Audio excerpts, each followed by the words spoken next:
এদিকে জগন্নাথ বিশ্ববিদ্যালয়ের শিক্ষার্থী ও ছাত্রদল নেতা জোবায়েদ হত্যার অভিযোগ স্বীকার করেছে মামলার প্রধান আসামি মাহির ও শবনম বর্ষা সহ ৩ জন। তাদেরকে কারাগারে পাঠানোর আদেশ দিয়েছে আদালত।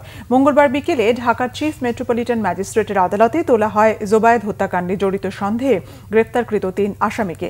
রাজধানীর বংশাল থানার দায়ের করা মামলায় তাদেরকে আদালতে তোলা হয়। আদালতে জবানবন্দিতে হত্যার দায় স্বীকার করে তারা। পরে আদালত আসামিদের কারাগারে পাঠানোর আদেশ দেয়। এ সময় ন্যায় বিচারের দাবিতে আদালত প্রাঙ্গণে বিক্ষোভ করে জগন্নাথ বিশ্ববিদ্যালয় শাখা ছাত্রদলের নেতাকর্মী ও সাধারণ শিক্ষার্থীরা।